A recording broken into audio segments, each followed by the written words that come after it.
ప్రత్యేక హోదా ఏమైనా సంజీవినియా అంటున్న చంద్రబాబు నాయుడు రాగానికి అనుగుణంగానే కేంద్రం పల్లెం అందుకుంటున్నది.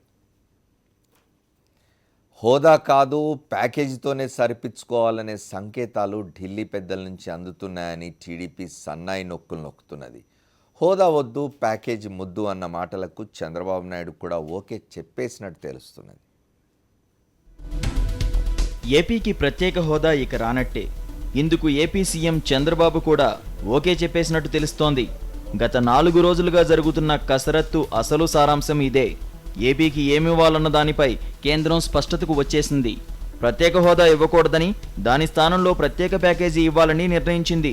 ప్రత్యేక గ్రాంట్లు, ఎక్స్టర్నల్ ఎయిడెడ్ గ్రాంట్లు 90% కేంద్రమే భరించేలా నిర్ణయించినట్టు సమాచారం. వీటినే ప్యాకేజీలో ప్రస్తావిస్తారు. అలానే విభజన చట్ట ప్రకారం రావాల్సిన పోలవరం నిధులు, రాజధాని పరిపాలనా భవనాల నిధులు, తొలి ఏడాది రెవెన్యూ లోటు, Vijayawada metro, Visakha railway zone వంటి హామీలన్నింటినీ ప్యాకేజీ రూపంలోనే ప్రకటించబోతోంది. డిపిఆర్ ఇచ్చాకే రాజధాని నిధులిస్తామని తేల్చేసింది. అయితే స్పెషల్ కేటగిరీ స్టేటస్ డిఫైన్ చేసి ఏం చేయాలి, దానివల్ల లాభం ఎంత వచ్చేది, వేరే రాష్ట్రాలతో కంపేర్ చేసుకోవడానికి వీలు లేదనేది కూడా మనం పదే స్ట్రెస్ చేసి చెప్పాం. ఎందుకంటే నాన్ పర్ఫార్మింగ్ స్టేట్స్లో ఎప్పుడు కూడా వాళ్ళకి డెఫిసిట్ ఎక్కువ ఉంటుంది, ఎప్పుడు కూడా సెంట్రల్ గవర్నమెంట్ సపోర్ట్ చేస్తూ ఉంటుంది. ఆంధ్రప్రదేశ్ కంబైన్డ్గా ఉన్నప్పుడు ఎప్పుడు కూడా మనం స్పెషల్ కేటగిరీ స్టేటస్ కానీ ఇలాంటివి ఏమీ అడగలేదు. కాబట్టి డివిజన్ అవ్వటం మూలాన వచ్చిన డిసడ్వాంటేజ్తోనే ఈ ప్రాబ్లం వచ్చింది. కాబట్టి యాజ్ ఏ పర్ఫార్మింగ్ స్టేట్ మనం ఇంతకుముందు 10 సంవత్సరాలు అడిగినప్పటికీ కనీసం 5 సంవత్సరాల వరకన్నా వాళ్ళు ఇవ్వకపోతే కుదరదు. 10-15 సంవత్సరాలు కూడా మనం డిమాండ్ చేసాం అప్పట్లో. కానీ ఇప్పుడు టోటల్ ఎకానమీ సైజు పెరిగిన రీత్యా 14th ఫైనాన్స్ కమిషన్లో 42% డెవల్యూషన్ పెంచడం మూలాన కనీసం 5 సంవత్సరాలు స్పెషల్ కేటగిరీ స్టేటస్ ఇవ్వాలని చెప్పి మనం పదే చెబుతున్నాం. దాంతోపాటు క్యాపిటల్ డెవలప్మెంట్కి ఆల్రెడీ ఇస్తూ ఉన్నారు. ఫర్దర్గా కూడా డిపిఆర్లు అవన్నీ ఫైనలైజ్ చేస్తే బ్యాలెన్స్ కూడా ఇస్తానికి సిద్ధపడ్డారు. అంతవరకు క్లారిటీ ఇచ్చారు. రెవెన్యూ డెఫిసిట్ కూడా క్లారిటీ ఇచ్చారు. రెవెన్యూ లోటు లెక్క కూడా తేలలేదు. అదనంగా ఇవ్వాల్సిన నిధులపై ఇంకా నిర్దిష్టమైన గ్యారంటీ ఇవ్వలేదు కేంద్రం. పోలవరం ప్రాజెక్టుకు నాబార్డు ద్వారా నిధులు ఇవ్వాలని పాత మాటే కొత్తగా చెప్పారు. వీటితో పాటు కేంద్ర విద్యా సంస్థలు, ఎయిమ్స్, విశాఖ చెన్నై ఇండస్ట్రియల్ కారిడార్ల నిర్మాణాన్ని కూడా ప్యాకేజీలోనే చూపించబోతోంది. వెనుకబడిన 7 జిల్లాలకు ప్రస్తుతం ఇస్తున్న 50 కోట్ల నిధులను పెంచి ఒక ప్యాకేజీ రూపంలో ప్రకటించబోతున్నారు. ఇందులో కూడా పెద్దగా సాధించిందేమీ లేదు. 6 ఏళ్ల పాటు ఇవ్వడానికి మాత్రమే అంగీకరించారు. ఇవన్నీ చాలా రోజుల నుంచి చెబుతున్నవే. ఇప్పుడు తేల్చేస్తామంటూ కేంద్రం సంకేతాలు ఇస్తోంది. స్పెషల్ కేటగిరీ స్టేటస్ గురించి అడుగుతున్నాం. అడిగితే ఓకే అది ఇవ్వాల్సి కాబట్టి ఎలా ఇవ్వాలనేది కసరత్తు చేస్తున్నారు. కాని పక్షంలో ఒకవేళ ఎంత వస్తుందనేది చూస్తున్నారు. క్యాల్కులేట్ చేస్తూ ఉన్నారు. 14th ఫైనాన్స్ కమిషన్లో టెక్నికల్ ప్రాబ్లం ఉంది, లీగల్ ప్రాబ్లం ఉంది. ఈ విధంగా మాత్రం వాళ్ళు ఇంతకాలం డిలే జరిగిన దానికి కారణం అది చెప్తున్నారు. కాబట్టి ఇప్పుడు రాష్ట్రానికి ఉపయోగపడే విధంగా ఇక్కడ సాధ్యాసాధ్యాలు చూసుకొని మనకి ఏది మంచో వాళ్ళు ఏమి ఇస్తారో ఫస్ట్ మనం తీసుకొని చూడాలి కదా. అది నేను అనుకోవడం ఇంకో 2-3 రోజుల్లో. ప్యాకేజీలో ఉన్నవన్నీ అధిక శాతం చట్ట ప్రకారం రావాల్సినవే. వీటన్నింటికంటే కూడా ప్రత్యేక హోదా వస్తే పారిశ్రామిక రాయితీలు, పన్ను రాయితీలు చాలా విరివిగా వస్తాయి. ప్రస్తుతం దేశంలోని 11 రాష్ట్రాలు కూడా ఆ రాయితీల వలన హోదా ప్రయోజనాలను పొందుతున్నాయి. రాష్ట్రంలోని ప్రధాన ప్రతిపక్షం వైఎస్ఆర్ కాంగ్రెస్ పార్టీ అధినేత వైఎస్ జగన్ కూడా ప్రత్యేక హోదా ఉద్యమం ఆరంభించినప్పటి నుంచి ఇదే అంశాన్ని లేవనెత్తుతున్నారు. కానీ ఇప్పుడు కేంద్రం ఆ రాయితీలపై సందిగ్ధంలో పడేసింది.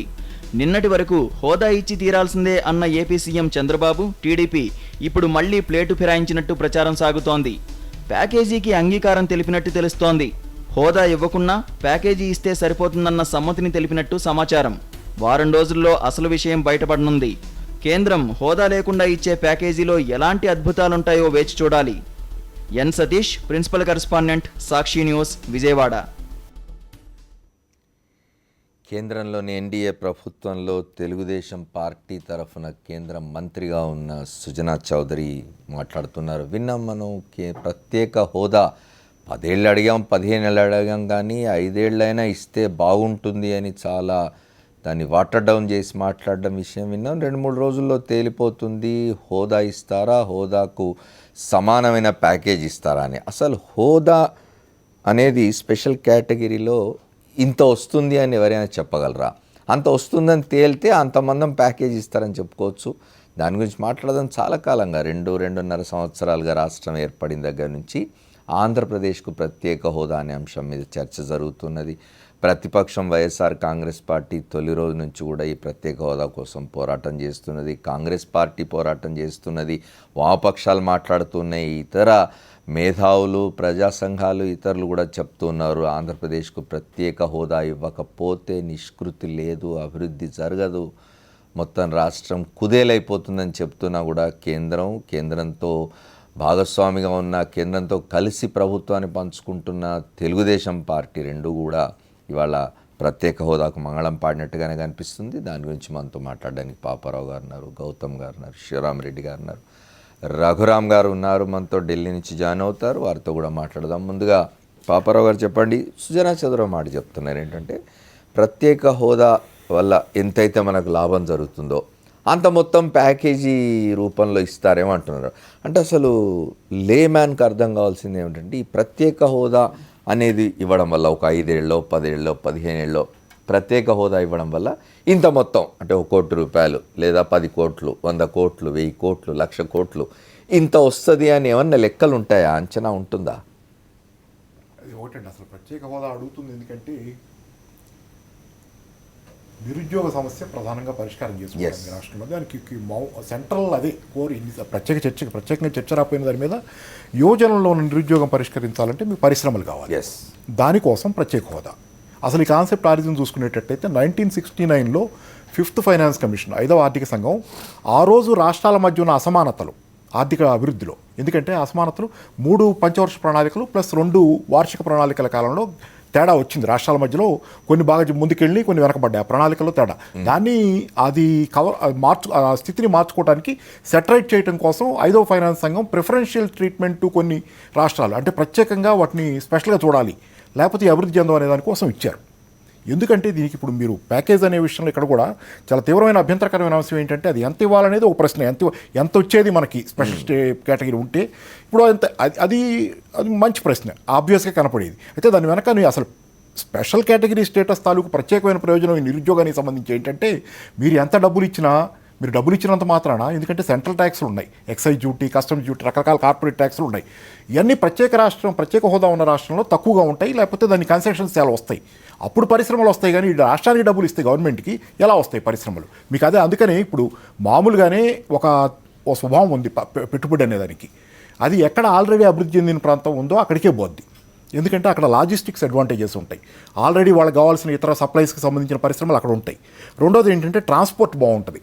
ఇట్లాంటి చాలా అడ్వాంటేజెస్ని చూసుకొని ఎక్కడైతే పరిశ్రమ ఆల్రెడీ అభివృద్ధి చెందిందో ఆ ప్రాంతానికే మళ్ళీ వెళ్తాయి. దీన్ని సక్షన్ ఎఫెక్ట్ అంటారు. పీలుస్తుంది అక్కడ ఆ ప్రాంతం అన్నిటినీ. అట్లా పీల్చినప్పుడు ఏంటంటే ఆల్రెడీ అభివృద్ధి చెందించే రాష్ట్రాలతో పోల్చుకుంటే ఈ రాష్ట్రం ఇంకా అట్లాగే మిగిలిపోద్ది కాబట్టి అవి పీల్చేస్తుంటాయి, ఆల్రెడీ అక్కడికి వెళ్ళిపోతుంటాయి. దాన్ని బ్యాలెన్స్ చేయడం కోసం వీటికి ప్రిఫరెన్షియల్ ట్రీట్మెంట్, కార్పొరేట్ ట్యాక్స్ల్లో కన్సెషన్స్ ఇస్తే పరిశ్రమలు ఇటు మూవ్ అయ్యి కొంత ఈవెన్గా డెవలప్ అవుద్దని. మీరు అట్లాంటి దాన్ని అసలు పరిష్కారం కాని ఇష్యూని తీసుకొచ్చి అది పరిష్కారమే కాదు సమస్యకి.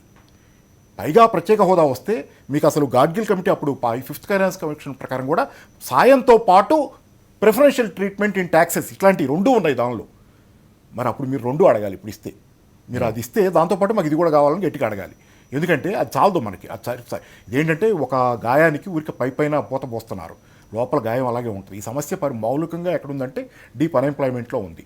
కాబట్టి ఈ పోటాపోటీగా ఈజ్ ఆఫ్ డూయింగ్ బిజినెస్ అని రాష్ట్రాలు ఒకదాంతో ఒకటి పోటీ పడతాయి.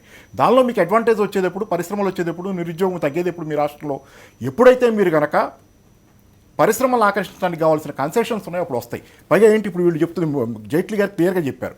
మొన్న కేవీపీ గారి బిల్లు వచ్చినప్పుడు, ప్రైవేట్ బిల్లు, దాని మీద చర్చ సందర్భంగా జైట్లీ గారు ఆ షార్ట్ డ్యూరేషన్ చర్చలో చెప్పింది ఒకటే, 2 మాటలు చెప్పారు. ఒకటి ఏంటంటే దీన్ని బట్టి కూడా అర్థం అవుద్ది ప్రత్యేక హోదా ఇవ్వరు అనేది వాళ్ళు డిసైడ్ అయ్యారు. వాళ్ళు ఎందుకు డిసైడ్ అయ్యారో కూడా. ఒకటి ఏంటంటే ఆల్రెడీ 42% ఇస్తున్నాం 14వ ఫైనాన్స్ సంఘం ప్రకారం, రాష్ట్రాలకి 42% ఇస్తున్నాం, 32% నుంచి దాన్ని పెంచాం. మాకు మిగులుతుంది 58%. దీనికి ఖర్చులు చాలా ఉన్నాయి, మాకు డిఫెన్స్ ఖర్చు అవుతుంది, లేకపోతే ఇంకా రంగాలు ఇట్లాంటివి చెప్పారు ఆయన. డిఫెన్స్ ఒకటి ప్లస్ శాలరీలకి, లోన్స్కి ఇవన్నీ ఖర్చు అవుతున్నాయి. అవి కాకుండా మా స్కీములు ఉన్నాయి, సెంట్రల్ స్కీములు. ఈ ఖర్చు అంతా మేము పెట్టుకోలేకపోతున్నామని ఒక ఆయన బాధలు ఆయన చెప్పుకున్నాడు కేవీపీ గారి దానిలో. అంటే దాని అర్థం ఏంటి, మేము అన్ని డబ్బులు ఇవ్వలేక ప్రత్యేక హోదా వల్ల వచ్చే ఎంత రాయితీలు వస్తాయి అన్ని ఇవ్వలేక దీంతో సరిపెడుతున్నాం ప్యాకేజ్తో అని. అంటే ఇవ్వలేమనే కదా దాని అర్థం. మాకు ఇప్పటికే 58 మిగిలిన ఆయన బాధ అంతా ఆయన చెప్పాడంటే తేడా అక్కడే అర్థమవుతుంది. కాబట్టి ఏంటంటే ఇది పొరపాటు లాజిక్. దానివల్ల కూడా లబ్ధి చేకూరితే అసలు ఆయనే ఇచ్చేవాడుగా మీకు ఆయన చెప్తున్న దాన్ని సారాంశం మనం గ్రహించాలి. రెండోది ఏంటి, రాష్ట్రాన్ని చేయబట్టుకుని నడిపిస్తాం, అది ఆర్థికంగా స్థిరపడిందాక అని జైట్లీ గారు అదే ఉపన్యాసంలో చెప్పారు. దాని అర్థం ఏంటి, అసలు మీరు ఇప్పుడు 3 ఏళ్లే ఉంది ఇంకా గవర్నమెంట్కి, 3 ఏళ్ల లోపే. రేపు పొద్దున 3 ఏళ్ళు మీరు 5 ఏళ్లే ఇచ్చినా కానీ స్పెషల్ స్టేటస్, ఆ తర్వాత 2 ఏళ్ళు వాళ్ళు ఎవరు వస్తారో మీరేంటంటే గాలిలో దీపం పెట్టినట్టు ఆంధ్రప్రదేశ్ పరిస్థితి మారుతుంది ఇట్లాగే చేస్తే. ఎందుకంటే లాటరీ అది. ఇప్పుడు గవర్నమెంట్ ఉండి గవర్నమెంట్కి రాష్ట్ర ప్రభుత్వానికి ఇప్పటికే ఆ పని జరిగిపోయింది.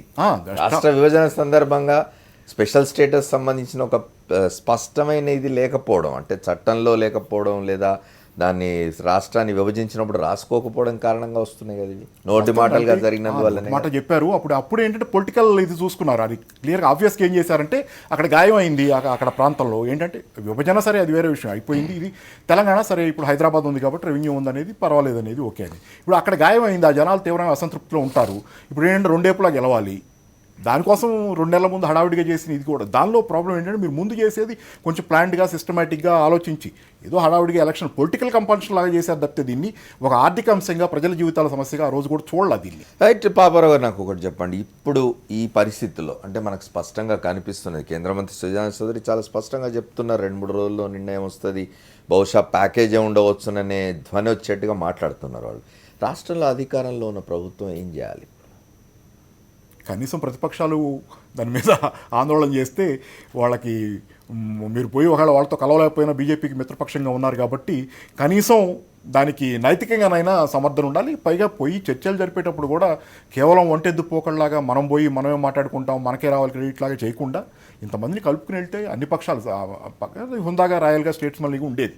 అదేమీ లేకుండా ఓ పక్కేమో దీంతో హార్ష్గా డీల్ చేస్తా ప్రతిపక్షాలతో కలవకుండా మీరు ఉమ్మడిగా ప్రయోజనాలు కాపాడుకునే దిశగా అన్ని పక్షాలని కలుపుకునే బాధ్యత వాళ్ళకే ఉంది కదా.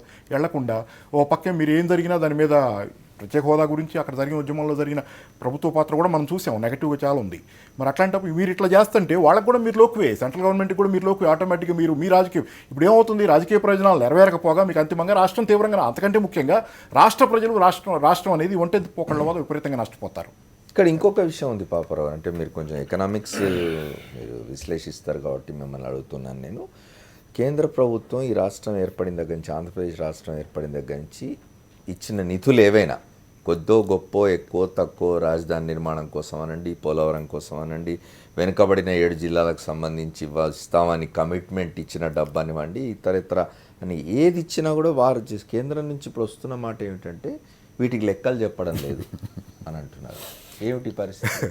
ఒకటి అసలు ఇది ఇప్పుడు మనం పోలవరంకి డబ్బులు ఇస్తున్నారు, ఏదో ఎంతైనా కానీ అది సరిపోయిందా లేదా అనేది ఎవరు చర్చ వాళ్ళ విషయంలో.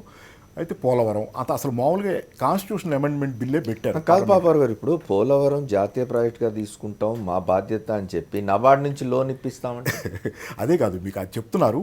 నేను చెప్తుంది ఏంటంటే కాన్స్టిట్యూషనల్ అమెండ్మెంట్ బిల్ కూడా పెట్టారు పార్లమెంట్లో. దీనికి సంబంధించి లెజిస్లేటివ్ కౌన్సిల్ ఫామ్ చేయడానికి పోలవరంకి కలిపి ఒక బిల్లు పెట్టారు. మరి దానిలో మీరు స్పెషల్ స్టేటస్ అంత చిత్తశుద్ధి ఉంటే ఆ రోజు మీకు అది కూడా ఇంకోటి ఎగ్జాంపుల్. మీరు ఆ బిల్లులో కూడా ఏదో ఒకటి చేసి మరి కుదరదు, పారామీటర్స్ కుదరవు, ఆల్రెడీ ఉన్న పారామీటర్స్ ప్రకారం దాన్ని చేయొచ్చు కదా. చేయకుండా ఆ 2 పెట్టి, ఎందుకంటే రాజకీయ లబ్ధి అక్కడ. ఒకటి పోలవరం సరే అది పక్కన పెట్టండి, ఇప్పుడు దాని చర్చగా లెజిస్లేటివ్ కౌన్సిల్ మీకు అంత హడావిడి ఎందుకు అక్కడ? ఇప్పుడు అంత హడావిడిగా లెజిస్లేటివ్ ఎవరికి ఉపయోగం అది? ఇప్పుడున్న నడుస్తున్న పద్ధతిలో ఎవరికి ఉపయోగం? తక్షణం కావాల్సిన సమస్య తక్షణం కాదు కదా. అందుకని ఏంటంటే ఇవన్నీ మోర్ ఆఫ్ పాలిటిక్స్ దెన్ రియాలిటీతో సంబంధం లేని దీనిలో షార్ట్ టర్మ్ థింకింగ్. ఇది ఖచ్చితంగా ఈ రాజకీయాలు బెడిసిపోతాయి. ఎందుకంటే ప్రజలకు మీరు నిర్దిష్టంగా ప్రయోజనం కనుక చూపించకపోతే, మీరు పని చేసామని చూపించడానికి వాళ్ళ జీవితాల్లో మార్పు మీకు కనపడకపోతే వాళ్ళకి ఖచ్చితంగా అందరినీ తిరస్కరిస్తారు. జరిగేది అది అల్టిమేట్. ఎందుకంటే పేపర్లు చదివినంత మాత్రాన ఒక పేపర్ ఇంకో పేపర్ 4 పేపర్లు చదివినంత మాత్రాన ప్రజలేమి పేపర్లు చదివేసి వాళ్ళ జీవితం మీద ఏం జరుగుతుంది, జీవితం కోసం ఎవరు నిలబడతారో వాళ్ళే ముందుకు వస్తారు రాజకీయాల్లో.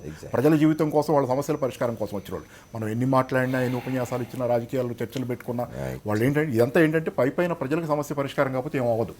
ఓకే పాపారావు గారు, మనతో గౌతమ్ ఉన్నారు, శివరామరెడ్డి గారు ఉన్నారు, రఘురామ్ గారు ఉన్నారు. వారితో మాట్లాడదాం. అసలు ఏపీకి ఏమి ఇవ్వాలి అని మల్లగుల్లాలు పడుతున్నట్టుగా ఉంది కేంద్రం. దాని గురించి మాట్లాడే ముందు ఒక షార్ట్ బ్రేక్ తీసుకుందాం.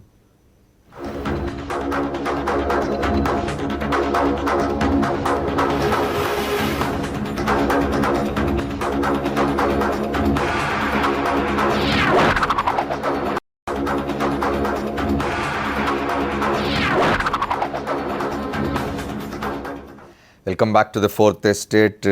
ఆంధ్రప్రదేశ్కి ఏమి ఇవ్వాలని కేంద్రం ఆలోచిస్తున్నట్టుగా ఉంది. ఇప్పటికే 14వ ఆర్థిక సంఘం స్పష్టంగా చెప్పింది ప్రత్యేక హోదా ఉండదు ఏ రాష్ట్రానికి. ఇప్పటికే ఉన్న రాష్ట్రాల నుంచి కూడా విడ్రా చేస్తున్నామని చెప్పారు. నీతి ఆయోగ్ కూడా ప్రత్యేక హోదా వైపు మొగ్గినట్టుగా లేదు. కేంద్రం స్పష్టం చేస్తూనే ఉంది. సిద్ధార్థనాథ్ సింగ్ ఆయన ఆంధ్రప్రదేశ్ భారతీయ జనతా పార్టీ వ్యవహారాల ఇన్ఛార్జ్, ఆయన పదే పదే పదే పదే చెప్తూ ఉన్నారు ఆంధ్రప్రదేశ్కు ప్రత్యేక హోదా రాదు అని చాలా స్పష్టంగా చెప్తున్నారు. అయితే వెంకయ్యనాయుడు గారు, అరుణ్ జైట్లీ గారు, సుజనా చౌదరి గారు, చంద్రబాబు నాయుడు గారు వీరు మాట్లాడుతున్న మాటలు మాత్రం జనాన్ని గందరగోళపరుస్తున్నాయి. సుజనా చౌదరి ఇప్పుడు మనం విన్నాం, స్పష్టత ఇచ్చారు అని చెప్తున్నారు. గౌతమ్ గారు చెప్పండి, ఏం స్పష్టత వచ్చింది రాష్ట్రానికి? ఒకటి, సుజనా చౌదరి గారు ప్రత్యేక హోదాకి మొదటి నుంచి వ్యతిరేకంగా ఉన్నారు. ఎందుకున్నారు? చంద్రబాబు నాయుడు గారి డైరెక్షన్లో మొదటి నుంచి ప్రత్యేక హోదాకు వ్యతిరేకంగా ఉన్నారు. పెద్దగా ఇప్పుడేదో వాళ్ళు సమాధి కట్టేస్తున్నారని నేను అనుకోవట్లేదు. మొదటి నుంచి దాన్ని అలా ఎటుకెట్టుగా పేర్చుకుంటూ వచ్చారు. ఈవేళ మూసేయబోతున్నారు అనేది మనకు అర్థమవుతుంది. ఎందుకు ఉన్నారు? బీజేపీతో టీడీపీతో కలిసి ప్రభుత్వంలో ఉన్నవాళ్ళు ఈ ప్రత్యేక హోదా అంశం 2 ఏళ్లుగా రాష్ట్రంలో ఉండేటువంటి కాంగ్రెస్ పార్టీ, జాతీయ స్థాయిలో లోక్సభలో సోనియా గాంధీ గారు, రాహుల్ గాంధీ గారు, ప్రతిపక్ష పార్టీలు లేకపోతే లెఫ్ట్ పార్టీలు అందరూ అడుగుతున్నా కూడా ఎక్కడా తెలుగుదేశం పార్టీ హోదా విషయంలో మన హక్కు మేము సాధిస్తామని వారు చెప్పలే. ఇప్పుడు వారు సంజీవుని కాదన్నారు, మీరు మొదటి ప్రారంభించినట్టుగా. హోదా వల్ల ఏమొస్తుందన్నారు. ఇంకా చెప్పాలంటే వెంకయ్యనాయుడు గారు, చంద్రబాబు నాయుడు గారు అసలు హోదా అర్హతలే లేవు ఆంధ్రప్రదేశ్కి అని చెప్పారు, చట్టంలో పెట్టలేదని చెప్పారు. అబద్ధాలు, ఎన్ని అబద్ధాలు ఈ 2 ఏళ్లుగా ప్రచారం చేశారో అన్ని అబద్ధాలని ఆన్సర్ చేసుకుంటూ రావాల్సిన పరిస్థితిలోకి వచ్చాం. ఇప్పుడు చాలామందికి ఇంకా మీరు కూడా ఒక మాట ఇందాక అన్నారు, అంటే ఇవన్నీ చట్టంలో పెట్టకపోవడం వల్ల వచ్చాయా అనేది ఒక మాట. మనం చాలాసార్లు చెప్పాం, 2002లో ఉత్తరాఖండ్కి ఇదే వాజ్పేయి గారు కేవలం క్యాబినెట్ నిర్ణయం ద్వారా మాత్రమే ఇచ్చారు. అదేవిధంగా యూపీఏ గవర్నమెంట్ కాంగ్రెస్ హయాంలో మన్మోహన్ సింగ్ గారి ఆధ్వర్యంలో మార్చి 1, 2014 క్యాబినెట్ నిర్ణయం చేసింది, ఇంప్లిమెంట్ చేయమని ప్లానింగ్ కమిషన్కి పంపించింది. అది సరిపోతుంది హోదా అమలు చేయడానికి. నెక్స్ట్ వచ్చిన ప్రభుత్వాలు దాన్ని ఇంప్లిమెంట్ చేయాలి. ఇంప్లిమెంట్ చేయలేదు. ఇప్పుడు టీడీపీ, బీజేపీ కనుక ఆంధ్రప్రదేశ్లో ప్రత్యేక హోదాకి సమాధి కడితే మేము ఖచ్చితంగా చెప్పగలం, ఆంధ్రప్రదేశ్ ప్రజలు టీడీపీకి, బీజేపీకి ఆంధ్రప్రదేశ్లో సమాధి కడతారు, దేశంలో కూడా సమాధి కడతారు. ఎందుకనంటే దేశంలో మన రాజ్యసభలో 11 పార్టీలు ఆంధ్రప్రదేశ్ ప్రజలకి మద్దతుగా నిలిచాయి ప్రత్యేక హోదా ఇమ్మని. 11 పార్టీలు మద్దతుగా నిలిచినప్పుడు కూడా ఆంధ్రప్రదేశ్ ముఖ్యమంత్రి హోదా తప్ప వేరే అంగీకరించేది లేదు, హోదాకి ప్యాకేజీ ప్రత్యామ్నాయం కాదు అని చెప్పలేని బలహీన స్థితిలో ఈవేళ కేంద్ర మంత్రిని చేత ప్రెస్ మీట్ పెట్టించారంటే అది సుజనా చౌదరి ప్రెస్ మీట్గా అనుకోవాల్సిన అవసరం లేదు. కానీ గౌతమ్ గారు, మీరు 11 పార్టీలు సమర్థించారని చెప్తున్నారు, కానీ మరి మీ పార్టీకే సంబంధించిన కర్ణాటక నాయకులు హోదా ఇవ్వడానికి వీలు లేదని ఎట్టి పరిస్థితుల్లో ఇండివిజువల్గా ఎవరైనా మాట్లాడితే దానికి సంబంధమే లేదు. ఎందుకంటే ఒక పార్టీ ఒక విప్ జారీ చేసి అక్కడ తీవ్రమైన పోరాటం చేస్తుంటే కాంగ్రెస్ పార్టీ లోక్సభలో స్వయంగా పార్టీ అధ్యక్షులు సోనియా గాంధీ గారు మాట్లాడిన తర్వాత ఎవరో ఒకళ్ళో ఇద్దరు ఎక్కడైనా మాట్లాడినా కూడా అసలు ఇది ఇష్యూయే కాదు, అది ఎక్కడ ఇష్యూ అవ్వలేదు. 9 రాష్ట్రాల్లో కాంగ్రెస్ పార్టీ ఉన్నప్పుడు ఏడాది క్రితం 9 రాష్ట్రాల ముఖ్యమంత్రులను పిలిచి ఆంధ్రప్రదేశ్కు ప్రత్యేక హోదా ఇవ్వాలని ముఖ్యమంత్రులు తీర్మానం చేయించింది కాంగ్రెస్ పార్టీ. ఎందుకనంటే నేషనల్ ఈ కౌన్సిల్ ఉంది కనుక దాంట్లో ఒకవేళ ఈ హోదాని ఎండార్స్ చేయాల్సి వస్తే బీజేపీ ముఖ్యమంత్రులు అండ్ చంద్రబాబు నాయుడు గారు లాంటి వాళ్ళు ముఖ్యమంత్రులు అందరూ నేషనల్ డెవలప్మెంట్ కౌన్సిల్లో సభ్యులుగా ఉంటారు కనుక కాంగ్రెస్ బాధ్యతగా 9 రాష్ట్రాలు, ఆ రోజుల్లో 9 రాష్ట్రాల ముఖ్యమంత్రులతో చేసి తీర్మానం చేసి ఆంధ్రప్రదేశ్కి ప్రత్యేక హోదా ఉండని పంపించారు. కనుక ఒకటేమిటంటే ప్రజల క్లారిటీ ఇవ్వాల్సింది ఇప్పటికీ కూడా ప్రత్యేక హోదా అనేది ఆంధ్రప్రదేశ్ హక్కు అండి. ఎందుకంటే ఒక ప్రధానమంత్రి హోదాలో ఒక రాజ్యసభలో ఇచ్చినటువంటి హామీ చట్టంతో సమానము. ఇది నేను చెప్తున్న విషయం కాదు, అంతర్జాతీయ న్యాయ కోవిదులు సిఎస్ రావు గారు స్వయంగా చెప్పారు. చట్ట సవరణలు కూడా అవసరం లేదు, ఆర్డర్ ద్వారా చేయొచ్చు. రెండవది, కేబినెట్ నిర్ణయం అనేది ఒక కేబినెట్ నిర్ణయం చేసిన తర్వాత ఇప్పటికీ మనం అడగాల్సిందంటే అలా కేబినెట్ నిర్ణయం అనేది సజీవంగా ఉందా, అది చచ్చిపోయిందా? మీరు కేంద్ర ప్రభుత్వం చెప్పాలి కదా. ఒకవేళ గత మన్మోహన్ సింగ్ గారి మాటకు విలువ లేకపోతే, కేబినెట్కి విలువ లేకపోతే ఇప్పుడు ప్రధానమంత్రి మాటకి ఆంధ్రప్రదేశ్ ప్రజలు, దేశ ప్రజలు ఎందుకు విలువ ఇవ్వాలి? కేబినెట్ నిర్ణయాల్ని ఎందుకు గౌరవించాలి? అసలు నిన్ను ప్రధానమంత్రి అని ఆంధ్రప్రదేశ్ ప్రజలు ఎందుకు అనుకోవాలి? కనుక ఇలాంటి రాజకీయ సమస్యలు రేపు ప్రజల్లో డిబేట్ అవుతాయి.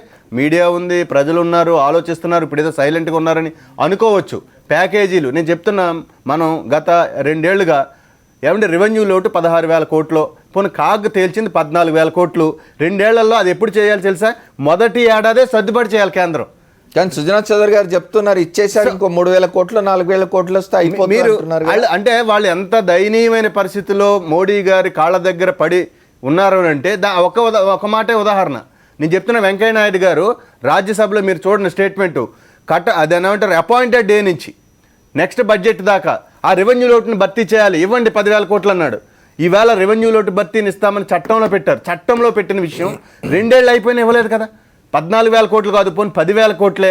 లెక్కలు సరిగా చెప్పలేదు, ఎక్కువ వేశాడు చంద్రబాబు నాయుడు. మీ కేంద్రం వాళ్ళు తేల్చండి 10,000 కోట్లు ఇచ్చారా? ఇవ్వలేదు కదా. మీకు పోలవరం చట్టంలో పెట్టిందండి, జాతీయ హోదాని చట్టంలో పెట్టించారు. చట్టంలో పెట్టిస్తే కేంద్ర ప్రభుత్వం 2018 నాటికి పూర్తి చేసి ఇవ్వాలి, ఎంత డబ్బులైనా. నువ్వెందుకు చంద్రబాబు నాయుడు గారి దగ్గర పెట్టుకున్నారు? ఈవేళ అంటున్నారు అందరూ డిమాండ్ చేస్తే మాకేం అభ్యంతరం లేదు ఇచ్చేస్తామని. మీ కమిషన్ల కోసం, అసలు విషయం ఏంటంటే మీ కమిషన్ల కోసం, మీ ప్యాకేజీల కోసం, ఈ ప్యాకేజీల వెనకాల సుజనా చౌదరిని పెట్టి అక్కడ వర్కౌట్ చేస్తున్నారు తప్ప ఏమంటే బీహార్కి 1,25,000 కోట్లు మోడీ గారు ప్యాకేజీ ప్రకటించారు. ఎంత ఇచ్చారండి ఇప్పుడు చెప్పమానండి? కాశ్మీర్కి 70,000 కోట్ల ప్యాకేజీ ప్రకటించారు. ప్రచార సమయంలో చెప్పిన మాట అది. సో ఎన్నికలు అయిపోయాయి కనుక ఇప్పుడు బీజేపీ గెలిచింటి ఇచ్చేవారేమో. ఇప్పుడు మీకు ఇంకొకటి చట్టంలో పెట్టి బీహార్లో బీజేపీ అధికారంలోకి వచ్చింటి ఇచ్చేవారేమో. ఇప్పుడు ఇక్కడ అధికారంలోకి వచ్చారు కదా, 15 ఏళ్ళు 10 ఏళ్ళు ప్రామిస్ చేసి ప్రత్యేక హోదా రఘురామ్ గారు. ఇక్కడ ఆంధ్రప్రదేశ్లో ఈ చంద్రబాబు జోడీని మోడీ జోడీని నమ్మండి. మోడీ అంటే 3D, మోడీ అంటే అది ఇదేని వెంకయ్య నాయుడు గారు ఉపన్యాసాలన్నీ ఇచ్చి 10 ఏళ్ళు అమలు చేస్తానని ఆయన చెప్తే, ఇంకొక మాట అన్న వెనుకబడిన జిల్లాల ప్యాకేజీ ఒకటి ఉందన్న చట్టంలో దాని ప్రకారం 24,000 కోట్ల రూపాయలు ఆంధ్రప్రదేశ్కి రావాలి 5 ఏళ్లలో. ఇప్పుడు ఇచ్చింది ఎంత అండి? కేవలం 1,000 కోట్లు. కేవలం 1,000 కోట్లు, అది కూడా 750 ఒకసారి, 300 కోట్లు ఒకసారి. 24,000 కోట్లు ఎక్కడ చట్టంలో పెట్టింది, 1,000 కోట్లు ఎక్కడ అంటే అది ప్యాకేజీ కాదా? ఏం ఇంప్లిమెంట్ చేశారు? నేను లిస్ట్ చదువుతా వరుసగా, టైం లేదు కనుక చెప్తున్నా. మీకు రైల్వే జోను, కడప ఉక్కు పరిశ్రమ, Dugarajapatnam port, Visakha Chennai corridor, metro, international airports, మొత్తం మీకు అన్ని రకాలుగా చట్టంలో పెట్టిస్తే దాన్ని సాధించుకోలేకుండా ప్యాకేజీ ఇస్తారని దైనికంగా అడుగుతుంటే, ఇప్పుడు హోదా వారు చెప్తుంది ఏంటంటే హోదాకు సమానమైన ఇవి ఇస్తామంటే ఏమిటి బాధ? హోదాకి ప్యాకేజీ ప్రత్యామ్నాయం కాదు, హోదాకి సమానము కాదు.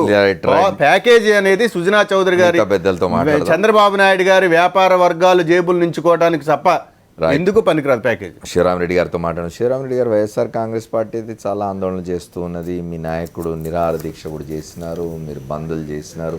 మీరు బంద్ చేస్తే కనీసం వారు అన్నట్టుగా సమర్థించకున్నా చూసి చూడనట్టు కూడా ఉండకుండా అధికార పక్షం మీ అందరిని అరెస్టులు చేసి పొద్దున ఇంట్లోంచి రాకముందే అరెస్టులు చేసి లోడబెట్టిన పరిస్థితి చూసినాం మనం.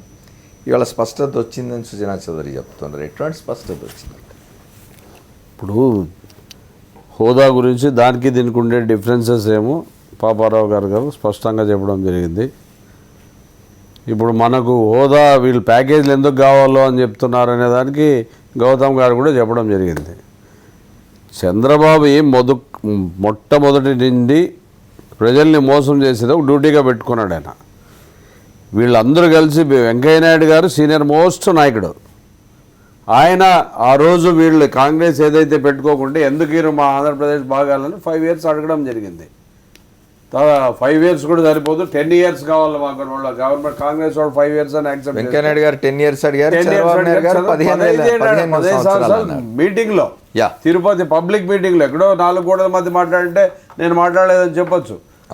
అంతమంది ప్రజానీకం ఎదురుగా మాకు 15 ఏళ్ళు అయితే తప్ప మేము డెవలప్ మీరు ఇచ్చి తీరాలని ఆ రోజు ఇప్పించడం జరిగింది. మరి వెంకయ్య నాయుడు గారికి ఆ రోజు రాజ్యసభలో అడిగినప్పుడు ఆయనకేమన్నా ఆ రోజే పోయి రాజ్యసభలో మెంబర్ అయినాడా, లేకుంటే మరి జైట్లీ గారు కూడా ఆ రోజు ఏమన్నా అయినారా మాకు తెలియదు. అంత సీనియర్ మోస్ట్లు అయి ఉండి వాళ్ళకి ఆంధ్రప్రదేశ్కి ఇచ్చే అవకాశం ఉందా లేదా అనేది వాళ్ళు స్పష్టంగా తెలుసు. తెలిసినప్పుడు ఆ రోజు మభ్య పెట్టాల్సిన అవసరం ఏమొచ్చింది? దాంట్లో ఈయన కూడా ఆల్మోస్ట్ చంద్రబాబు నాయుడు గారు కూడా 78 నుంచి ఉన్నారు. అలాంటప్పుడు ఈ మహానుభావునికి కూడా తెలుసు ఇది డెఫినెట్గా రాదు అన్నప్పుడు కేవలం ప్రజల్ని చీట్ చేయడానికి మీరు ఎత్తెత్తడం జరిగిందని ప్రజలు అర్థం చేసుకుంటున్నారు. ముఖ్యమంత్రి అయిన తర్వాత మీరు పోలవరంలో ఆ ప్రాజెక్టులు మన ఖమ్మం ఏరియాలో ఏ విలేజ్ కలిపితే తప్ప నేను ప్రమాణ స్వీకారం చేయను అని డంగా బాయించి చెప్పిన ఆయన మరి మాకు స్పెషల్ స్టేటస్ ఇచ్చి అది ఇస్తే తప్ప నేను చేయనని ఆ రోజు చెప్పిండొచ్చు కదా. చంద్రబాబు నాయుడు గారు ఆడుతున్నది కేవలం ప్యాకేజీలు వస్తే దాంట్లో లీకేజీలు ఏ విధంగా కొట్టుకోవాలనే ఆలోచన తప్ప వేరే కానే కాదు. Right. ఎట్టి పరిస్థితుల్లోనూ ఇప్పుడు 32 నుంచి 42% పెంచారంటున్నారు. ఏమో ఆంధ్రప్రదేశ్గా పెంచారండి? భారతదేశంలో ఉన్న ప్రతి స్టేట్కి వస్తాయి ఇవి. రైట్. మనకు వచ్చే ఉపయోగం ఏం లేదు కదా, అందరికి రావాల్సింది మనకు వస్తుంది. అలాంటప్పుడు దాంట్లో రావాల్సింది దానికంటే బెటర్గా ఉండే ప్యాకేజ్ ఇస్తాము అంటున్నారు. మీరు దానికంటే బెటర్గా ఉండే ప్యాకేజ్ ఇచ్చే బదులు మాకు హోదా ఇవ్వండి. ఓకే, శ్రీరామ్ రెడ్డి గారు ఒకటి చెప్పండి. గత 2-3 రోజులుగా చాలా హడావిడి కదలిక కనిపిస్తున్నది. ప్రత్యేక హోదాకి ఆంధ్రప్రదేశ్కి ఇచ్చే నిధులు వీటికి సంబంధించి మీరు 2.5 ఏళ్ళుగా మీరు చేస్తున్నారు. కాంగ్రెస్ పక్షం చివరికి రాజ్యసభలో ప్రైవేట్ బిల్లు పెట్టింది. వామపక్షాలు మాట్లాడుతున్నాయి, వారు చెప్పినట్టుగా 11 పార్టీలు సపోర్ట్ చేసినాయి. ఇంత జరుగుతున్నప్పుడు కూడా పెద్దగా చలనం లేని కేంద్రంలో ఇవాళ పవన్ కళ్యాణ్ మీటింగ్ పెట్టగానే చలనం వచ్చేసింది, ఏమిటంటారు? సరే, ఇవన్నీ పొలిటికల్ స్టంట్లే తప్ప పవన్ కళ్యాణ్ పెడితే అదేం చల్లం కాదు. పవన్ కళ్యాణ్ రాకముందు కూడా ఆయన చెప్పుకు ఇప్పుడు ఏమవుతుంది మరి, ఆయన ఏకసూత్ర కార్యక్రమం తీసుకొని రేపు 9వ తేదీన కాకినాడ నుంచి మొదలు పెట్టబోతున్నాడు ప్రత్యేక హోదా కోసం పోరాటం. పవన్ కళ్యాణ్ రాకముందు కూడా కాంగ్రెస్ ప్రధాని రామచంద్రరావు గారు దాన్ని రాజ్యసభలో ప్రైవేట్ బిల్ పెట్టినప్పటికే కొంచెం దాని గురించి మళ్ళా మరుగున పడి డిస్కస్లోకి మళ్ళీ వచ్చింది. ఇక్కడ విపరీతంగా పెద్ద ఎత్తున జగన్మోహన్ రెడ్డి గారి ఆధ్వర్యంలో ఎంత పీకుపోయిందో మనందరికీ తెలుసు. అలాగే సిపిఐ కానీ సిపిఎం కానీ మిగిలిన మేధావుల సంఘాలు కానీ కాంగ్రెస్ కూడా అప్పటికే కోటి సంతకాలు అవి ఏదో తీసుకుని వాళ్ళ ప్రయత్నం కూడా వాళ్ళు చేయడం. అన్ని పార్టీలు పోరాడుతున్నాయి. అప్పట్లో ఇది సంజీవిని కాదని చంద్రబాబు నాయుడు గారు చెప్పారు. ఇదే సంజీవిని కాదు, 3-4 వేల కోట్లకే దీన్ని మనం ఎందుకు అడగాలి. 3-4 వేల కోట్లే అనే పరిస్థితి అయితే మీరు అంతా అరిసి చెప్పాల్సిన అవసరం లేదు. ఇప్పుడు మనకుండేది మొట్టమొదటిగా నిరుద్యోగుల సమస్య. దానివల్ల ఎంతో మంది ఉపాధి పొందడానికి అవకాశం ఉంది. ఆ ఏరియాలో బాగా డెవలప్ అయ్యే కూడా అవకాశాలు ఉన్నాయి. చైనాకో, జపాన్కో, మలేషియాకో, ఇతర కంట్రీస్కి పోవాల్సిన అవసరం లే. కేవలం మన స్టేట్లోనే ఉండి మనం తెప్పించుకునే అవకాశాలు మెండుగా ఉంటాయి. అది మెయిన్ కాన్సెప్ట్. ఇక్కడ మీరు లోటు బడ్జెట్ ఇప్పుడు దీనికంటే బెటర్ ప్యాకేజ్ ఇస్తారనుకుందామండి. ఎంత ప్యాకేజ్ ఇచ్చినా ఆ రోజు మీ మోచేతి కింద నీళ్లు తాగాల్సిన పరిస్థితి. ఇది కూడా ఇప్పుడు వాళ్ళు దీనికంటే బెటర్ ఇది ఇచ్చినా కూడా వీళ్ళ అభిప్రాయం ఏమి, వీళ్ళకి కావాల్సిన ఇండస్ట్రియలిస్టులకు ఒకటే అదేదో వచ్చిన దాంట్లో బెనిఫిట్ ఇస్తారు. దానికి ఉదాహరణ ఇప్పుడు రెయిన్ గన్ అని ఒకటి చంద్రబాబు నాయుడు గారు ఇప్పుడు అనంతపురం జిల్లాలో 4 days నుంచి పెడుతున్నాడు. ఆ రెయిన్ గన్లను కూడా ఒక స్కీమ్ తెచ్చి స్కామ్కే దాన్ని ఇది చేయడానికి ఒక ఉదాహరణ అది. ఎందుకంటే ఇప్పుడు మా ఏరియాలోనే ఆ రెయిన్ గన్లు కూడా తెలుగుదేశం పార్టీ వాళ్ళకి మట్టుకు ఇస్తున్నారు. ఇట్లే మీరు మీడియా వాళ్ళు అన్ని మీడియా వాళ్ళు పోయి కలిసండి ప్రతి ఏరియాలో అనంతపురం జిల్లాలో ఇలాంటి పథకాలు చేయడానికి ఆయన మన ప్యాకేజ్ అడుగుతున్నాడు తప్ప నిజంగా మన స్టేట్ డెవలప్ కావడానికి కాదు. అన్ఎంప్లాయ్మెంట్ అట్లే ఉండాలా, నిరుద్యోగంగా ఉంటే మేము చెప్పినట్లు వింటారనే ఆలోచన తప్ప వేరే ఆలోచన లేదు. మనం ఒకసారి రఘురామ్ గారితో మాట్లాడదాం. రఘురామ్ గారు చెప్పండి, కేంద్రంలో ఏం జరుగుతున్నది ప్రత్యేక హోదాకు సంబంధించి? సిద్ధార్థనాథ్ సింగ్ మాత్రమే చాలా స్పష్టంగా మాట్లాడుతున్నారు. ఎప్పుడు వచ్చినా కూడా ఆయన ప్రత్యేక హోదా వచ్చే ప్రసక్తి లేదు అని చెప్తున్నారు. మిగతా నాయకులు ఒకసారి వస్తుంది అంటున్నారు, ఒకసారి రాదంటున్నారు. ప్రజాగ్రహం వచ్చినప్పుడు లేదు హోదా వస్తుంది, చేస్తున్నాం, ఏదో ప్రయత్నం చేస్తున్నాం అంటారు. ఏదో కదిలికి వస్తున్నట్టు అనిపిస్తుంది. మళ్ళీ కొత్తగా పవన్ కళ్యాణ్ తెర మీదకి వచ్చారు. ఏం జరుగుతున్నది కేంద్రంలో? సార్, మొదటి నుంచి కూడా మనం గతంలో చూసాము కాంగ్రెస్ నాయకులు గౌతమ్ గారు వాళ్ళు వీళ్ళు ఎవరు చెప్పినా కానీ అసలు గత చరిత్ర చూస్తే గత 2 సంవత్సరాల క్రితం చూసినప్పుడు విడినప్పుడు కాంగ్రెస్ పార్టీ ఏ విధంగా అయితే చేసిందో అందరూ ప్రజలు గుర్తుపెట్టుకున్నారు. ఈ రోజుకి ఇప్పుడు నేను ఏమంటానంటే సమైక్య ఆంధ్ర అని చెప్పి రాష్ట్ర ప్రజలని నిజంగానే తప్పుదో పట్టించి రాష్ట్ర ప్రజలకి అబద్ధాలు చెప్పి తెలుగుదేశం కానీ కాంగ్రెస్ కానీ కమ్యూనిస్ట్ కానీ వైఎస్ఆర్ కానీ ఏ పార్టీ అయినా సరే ఆ రోజు విడిపోతున్నప్పుడు ఇది కావాలి ఆంధ్రప్రదేశ్కి ఇవి వస్తే ఆంధ్రప్రదేశ్ అభివృద్ధి చెందుతుంది, ఈ ప్రాజెక్టులు ఆంధ్రప్రదేశ్ కావాలని చెప్పిన వాళ్ళు ఒక్కళ్ళు లేరు. మీరు చెప్పారా? తర్వాత ఇవాళ మేము చెప్పాం. బీజేపీ ఒకటే చెప్పింది. బీజేపీ ఒక్కటే చెప్పింది. మాకు మన హరిబాబు గారి నాయకత్వంలో రాష్ట్ర బీజేపీ నాయకులు ఢిల్లీ వచ్చి ఒక మెమొరాండం ఇచ్చారండి. ఏమంటే మెమొరాండం ఇచ్చారు. దానిలో ఆంధ్రప్రదేశ్ విభజిస్తే ఇవి కావాలి అని చెప్పి ఆ రోజు చెప్పడం జరిగింది. ఏమండి ఈ రోజు మళ్ళీ సార్ రఘురామ్ ఈ రోజు గారు. మళ్ళీ ఈవెన్ ఆ విభజన ఎంత గౌతమ్ గారు అంటున్నారు ఏదో మేము పెట్టేసాం బిల్లు అని, ఏం పెట్టలా. విశాఖపట్నం రైల్వే జోన్ ఎగ్జామిన్, ఏమండి Dugarajapatnam examine, steel plant examine అనేటటువంటి పదాలు ఉపయోగించి ఇస్తే వాళ్ళకి ప్రేమ ఏమాత్రం లేదు కాబట్టి అది ఎగ్జామిన్ అని రాశారు. నిజంగా ప్రేమ అంటే పోలవరం చట్టం చదువుతారు ఒకసారి. ఇచ్చి తీరాల సంవత్సరం రెండేళ్ళ అని చెప్పి ఉండాల్సి, అలా చేయలే. ఇంకొకటి ఏమండి ప్రజలను మళ్ళీ ఇవాళ మొత్తము 70 సంవత్సరాల స్వతంత్రం వచ్చిన తర్వాత మెజారిటీ సంవత్సరాలు కాంగ్రెస్ పార్టీ పరిపాలించింది. ఇవాళ ఉత్తరాంధ్ర ఇంకా 70 ఏళ్ళకి అలాగే ఉంది, రాయలసీమ ఇంకా ఏడాదిగానే ఉంది. మీరు కాంగ్రెస్ పార్టీ ఏం చేసిందండి ఇన్ని సంవత్సరాల నుంచేనండి? ఎందుకు డెవలప్ చేయలేదండి? ఉత్తరాంధ్ర ఎందుకు డెవలప్ చేయలేదు? ఒక హైదరాబాద్ తప్పించి మిగతా రాష్ట్రం 13 జిల్లాలు మిగతా రాష్ట్రాలు ఎందుకు డెవలప్ చేయలేదు? ఈ తప్పంతా కాంగ్రెస్ పార్టీ మీద వేసుకున్నారు. వాళ్ళ ఏదో వచ్చి బీజేపీని 2 ఏళ్లలో ఏం చేశారు? పోలవరము 1981లోదండి గౌతమ్ గారు, కాంగ్రెస్ నాయకులు 81లో దాన్ని శంకుస్థాపన చేస్తే దిక్కు దివాణా లేకపోతే మధ్యలో రాజశేఖర రెడ్డి గారు కాలువలు తవ్వితే దాని తర్వాత ఇవాళ దిక్కు దివాణా మళ్ళీ లేకపోతే తెలుగుదేశము కాంగ్రెస్ 2 పార్టీల యొక్క ఈ రాష్ట్రానికి బాధ్యత వహించాలా, రాష్ట్రం యొక్క వెనుకబడటానికి బాధ్యత వహించాలి, ఆంధ్రప్రదేశ్ ఎస్పెషల్లీ. సో ఇవాళ 2 ఏళ్లలో 2 సంవత్సరాల నరలోనే కేంద్రము అనేక ప్రాజెక్టులు రాష్ట్రానికి ఇచ్చింది. ప్రాజెక్టుల గురించి మాట్లాడద్దు అంటారు. ఈవెన్ తెలుగుదేశం కూడా ఈ ట్రాప్లో, కాంగ్రెస్ యొక్క ట్రాప్లో పడిపోయింది. కేవీపీ రామచంద్ర గారు బిల్లు పెడితేనేమో నిజంగా చెప్పాలంటే చంద్రబాబు నాయుడు గారు కూడా చెప్పారు సంజీవిని కాదు హోదా అని. బీజేపీ ఫస్ట్ నుంచి ఒకటే చెప్తాను, బీజేపీ నాయకుడు ఎవడు మాట్లాడినా సరే ఒకటి చెప్పారు, హోదా రావాలి, వస్తే మంచిది. అందరితో పాటు ఈవెన్ వైఎస్ఆర్ అడిగినా, కాంగ్రెస్ అడిగినా, ఇంకొకళ్ళు అడిగినా, ఎవరు అడిగినా హోదా రావాలి, హోదా వస్తే మంచిది అనేటటువంటి వాతావరణం మేము మాట్లాడాం. కానీ హోదా వస్తే మంచిది, ఓకే, హోదా కన్నా ఎక్కువ ఇస్తానప్పుడు హోదా రావాల్సిన పోయిన నో ప్రాబ్లం సార్. ఇప్పుడు స్పష్టత వచ్చిందా ఒకటి? ఇబ్బంది ఏం లేదు. రఘురామ్ గారు ఒక్క మాట, ఇప్పుడు ఒకటేమో ఈ విషయంలో స్పష్టత వచ్చిందా ఒకటి.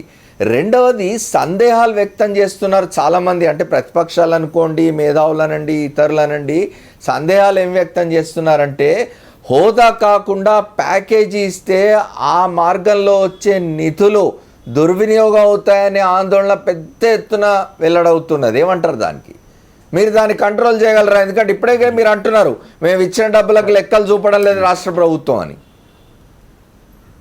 ఖచ్చితంగా సార్ దుబారా అవ్వనివ్వకుండా చూసేటటువంటి ఉంటుంది, ఒక యంత్రాంగం ఉంది.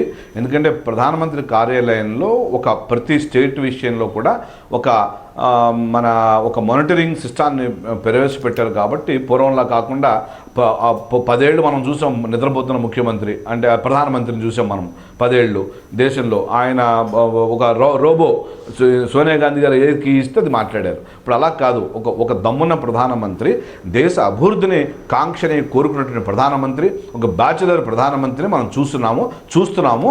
ఈ దేశాన్ని ఇప్పుడు చెప్తున్నా ఒక కమిట్మెంట్ విషయంలో ఈ దేశంలో ఉన్నటువంటి అసంఘటిత కార్మికులకు కానీ అనేక వేల మందికి, కోట్ల మందికి మన దేశ సామాజిక భద్రత లేకపోతే రూపాయి నెలకు రూపాయి ఇవ్వండి, సామాజిక భద్రత కల్పించినటువంటి ప్రధానమంత్రి. కాబట్టి ఏ విధంగా అయితే దేశాన్ని డెవలప్మెంట్ పదంలో తీసుకెళ్తున్నారో రాష్ట్రానికి కూడా డెవలప్మెంట్ డెవలప్మెంట్ విధంగా తీసుకెళ్ళడం కోసం కేంద్రం అనుక్షణం పనిచేస్తుంది.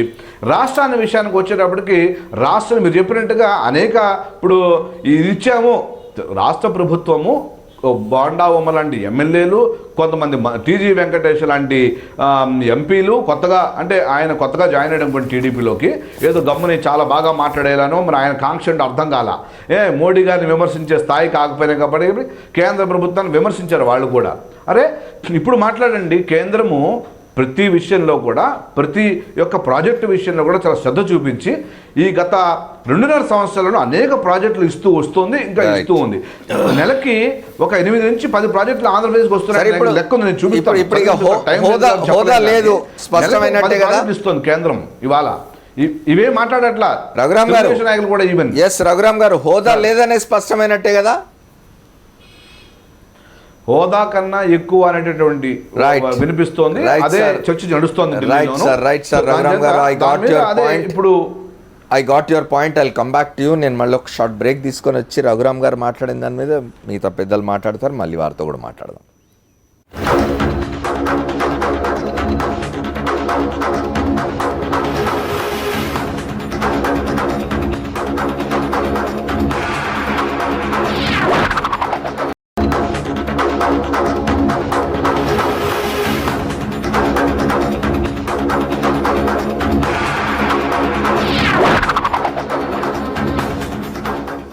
Welcome back to the fourth estate. మనం ఆంధ్రప్రదేశ్కు ప్రత్యేక హోదా గురించి మాట్లాడుకుంటున్నాం. ఇక రానట్టే అని చెప్తున్నారు, స్పష్టత వచ్చేసిందని సుజనా చౌదరి చెప్పినారు. ఇప్పుడు రఘురామ్ గారు చెప్పింది కూడా విన్నాం, మీరు చెప్తున్నారు. బ్రీఫ్గా మాట్లాడుకుందాం, సమయం కొంత తక్కువ. ఒకటి ఏమిటంటే హోదా రాదు అని రెండున్నర దరిదాపుగా 2 సంవత్సరాలు 3 నెలలు అయిపోయిన తర్వాత ఈవేళ మళ్ళీ తెలుగుదేశం నాయకుల చేత చెప్పిస్తున్నారు. ఒక రకంగా మనం ఏదైనా ఒక ప్రభుత్వం ఈవేళ అధికారులు ఉండొచ్చు, రేపు ఇంకో ప్రభుత్వం రావచ్చు, కానీ ప్రభుత్వానికి ఒక క్రెడిబిలిటీ ఉండాలి. ప్రజల పట్ల ఏం చెప్పామో దాన్ని చెయ్యాలి. నేను అడుగుతున్నాను, మన రఘురామ్ గారు చాలా స్పష్టంగా ఆంధ్రప్రదేశ్ మేనిఫెస్టోలో భారతీయ జనతా పార్టీ మేము 10 ఏళ్ళు అమలు చేస్తాం ప్రత్యేక హోదాని పెట్టారు. మీరు చాలా స్పష్టంగా పెట్టారు కదా, మరి దీన్ని ఇంప్లిమెంట్ చేయాలి కదా. అది విశ్వసనీయత, మోడీ గారి విశ్వసనీయత, ఒక మాట వెంకయ్య నాయుడు గారి విశ్వసనీయత, భారతీయ జనతా పార్టీ విశ్వసనీయత అంతా దాంతో ముడిపడి ఉంది కదా. అంటే మీరు స్పష్టంగా పెట్టి అమలు చేయకపోతే గొప్ప ప్రధానని ఆంధ్రప్రదేశ్ ప్రజలు ఎందుకు అనుకోవాలి? ఒకటి. 2, చట్టంలో లేదన్నారు. చట్టంలో పెట్టాల్సిన అవసరం లేదని నేను చాలాసార్లు చెప్పాను. నీతి ఆయోగ్ ఇచ్చామన్నారు, మీకు అదొక పెద్ద అబద్ధం చెప్పారు. నీతి ఆయోగ్ పర్యవేక్షిస్తుందన్నారు స్వయంగా మంత్రులు, కేంద్ర మంత్రులు. ఒక ఆర్టీఐ తరఫున నీతి ఆయోగ్ అప్లై చేస్తే ప్రత్యేక హోదా రిఫరెన్స్ మా దగ్గర లేదని చెప్పారు. ఆంధ్రప్రదేశ్కి సంబంధించి 14th ఫైనాన్స్ కమిషన్ వద్దని చెప్పిందని చెప్పారు. 14th ఫైనాన్స్ కమిషన్ స్వయంగా సభ్యుడే మా కాంగ్రెస్ పార్టీ ఢిల్లీలో ఒక రౌండ్ టేబుల్ పెడితే అభిజిత్ సేన్ గారు వచ్చి అసలు 14th ఫైనాన్స్లో ప్రత్యేక హోదా అంశం మేము చెప్పలేదు అని చెప్పారు ఆయన. దానికి ఎన్ని అబద్ధాలు ఆడతారు? దానికి రఘురామ్ గారిని అడుగుదాం మనం. పాపరావు గారు చెప్పండి, ఇంత రఘురామ్ గారు చెప్పండి.